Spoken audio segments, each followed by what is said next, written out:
B. By the time I realized the truth, it was already too late.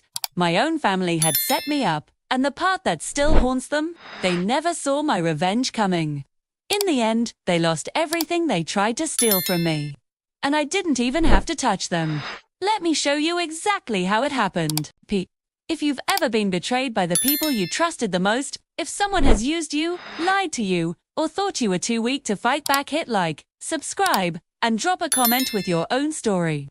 Trust me, what you're about to hear is going to hit you right in the heart. By the time I realized the truth, it was already too late. My own family had set me up, and the part that still haunts them, they never saw my revenge coming. My name is Rachel Monroe, and on the night I turned 30, I realized my family hadn't come to celebrate me. They had come to control me. Mo was sitting at a crowded restaurant in downtown Denver. The kind with dim lights, fake candles on the tables, and families pretending to like each other. My mother, Linda, smiled across the table at me. That tight little smile she used when she was planning something. My dad, Thomas, sat stiff beside her. My older sister Jenna and her husband were scrolling their phones, not really talking to me. Thought this birthday dinner would be different, but then I heard it. A whisper, soft, sharp, aimed at Jenna. When we leave, go to Rachel's place and swap her locks. My fork froze halfway to my mouth. My sister nodded like she was accepting an assignment. I'll do it. Before she gets home, my chest squeezed, but I kept smiling. I even pretended to laugh at something no one said. I cut my own cake. I handed out plates. I watched Jenna grab her purse, her keys, and slip out the restaurant door like a thief. She didn't even say goodbye. 1 hour later, she returned. She looked terrified. Her face had gone pale. Her hands were shaking. She kept staring at me without blinking. My mother leaned forward. Well, did you change them? Jenna swallowed. Then she whispered, didn't tell me there'd be police tape. Every fork stopped moving. Before I could speak, my phone buzzed on the table. A message flashed. Ms. Monroe, this is Officer Reed with Denver PD. Please contact us immediately regarding your residence. My mother wanted to keep me out of my home. Instead, she had opened a door I never knew existed. I didn't say goodbye. Didn't finish my cake. Didn't look at anyone. I just walked out into the freezing Denver night. It was snowing hard, sharp flakes stinging my face, but I refused to cry. My hands were shaking so bad I dropped my keys twice before getting into my car. Why lock me out? I wasn't a kid. I wasn't reckless. I was a mum, a teacher, a woman who paid her bills and minded her own life. But in my family, I had always been the problem, the one they needed to manage. As I drove, I saw the flashing lights from blocks away, red and blue twisting through the snow. 2 police cruisers, a taped-off entrance, officers standing under street lamps there, breath fogging the air. I pulled up too fast, nearly skidding on the ice. A tall officer with a trimmed beard stepped forward, holding a clipboard. Ma'am, can I help you? This is my apartment. I said, I'm Rachel Monroe. I got your message. His expression softened. Ms. Monroe, I'm Officer Reed. Let's step inside the building and talk. It's freezing out here. What happened? I asked, voice trembling. He exhaled.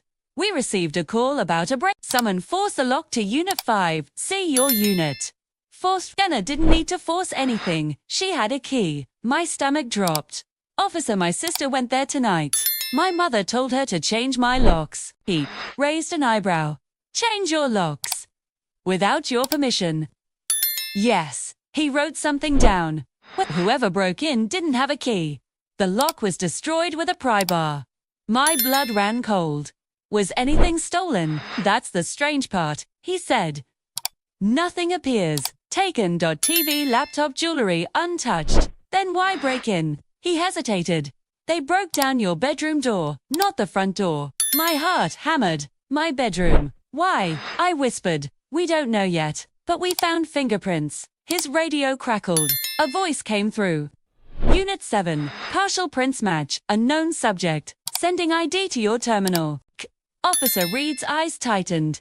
He checked the cruiser computer. Then he came back. Serious, Ms. Monroe. You need to sit. The prints belong to Kyle Mercer. I felt the floor tilt. Kyle, he worked for my landlord. He fixed my heater last fall. He always stared too long. He always made me uncomfortable. He has a key, I whispered. No, Reed said. He didn't use a master key, he used a copied key. Someone gave him access. Someone. I knew exactly who that someone could be. Officer Reed led me upstairs. My front door was splintered, hanging crooked. Inside, nothing was stolen. But something was very, very wrong. My bedroom was wrecked. The door had been smashed open, and all my photos, every picture of me and my 8-year-old son Liam, were flipped face down. All of them. A message, a threat, a warning on my nightstand. Was a white envelope. Reed opened it carefully. Inside was a single sentence. Ask your family what they're hiding. My knees went weak. This wasn't a robbery. It wasn't random. It wasn't even about me. It was about them.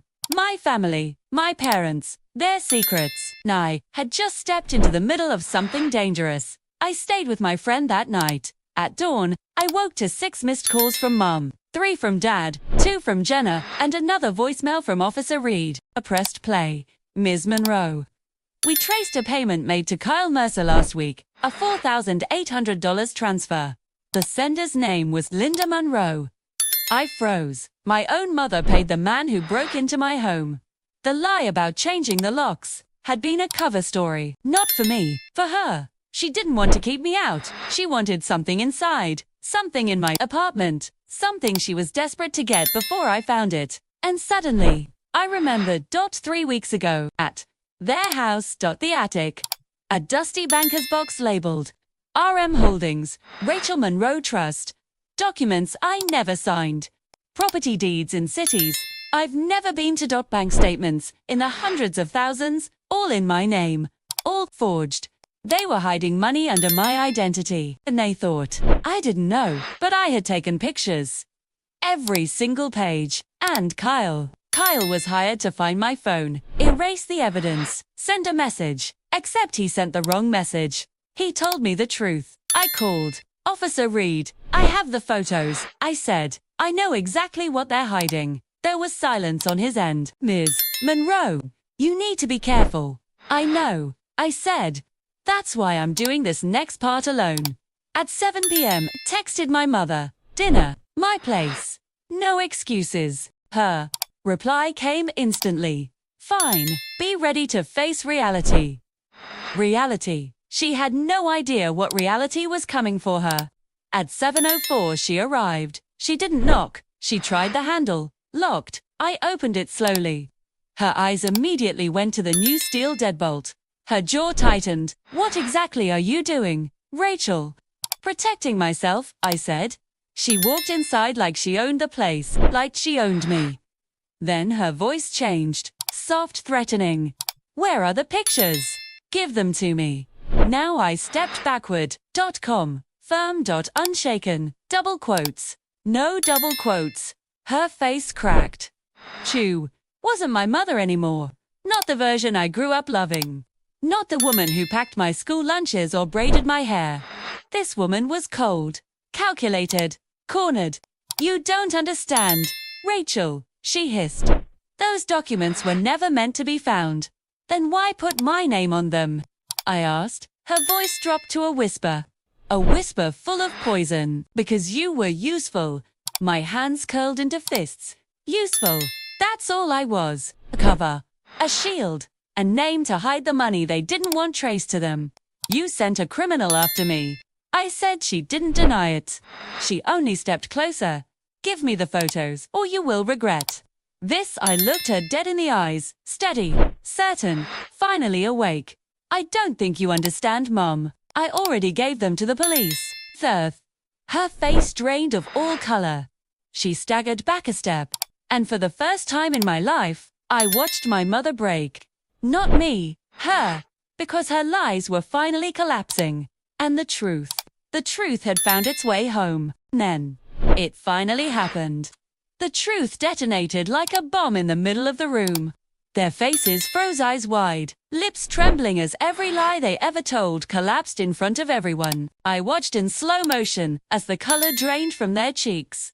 Their bravado shattered, their voices cracked. The same people who once mocked me, used me, underestimated me. Were now begging for explanations they couldn't give. The crowd turned on them. Phones came out. Whispers turned to gasps. Their reputations something they'd guarded like treasure crumbled grain by grain. Meanwhile, I just stood there, calm/steady, free. For the first time in a long time, I felt my chest open, like I could finally breathe again. Every ounce of pain they caused me dissolved as they tasted the consequences of their own actions. Justice wasn't loud, it wasn't violent, it was quiet, devastating, and absolutely perfect. Juno.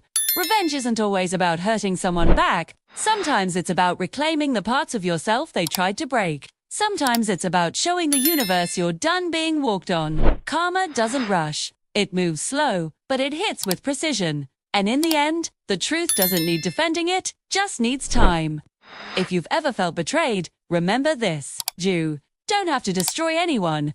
Just stop supporting the people who tried to destroy you. The universe handles the rest. If this revenge saga gave you that surge of justice, smash the like button, subscribe for more powerful stories, and drop your own revenge tale in the comments. I read every one. And hey, don't stop here. Tap the next video on your screen. The story waiting for you there is even crazier.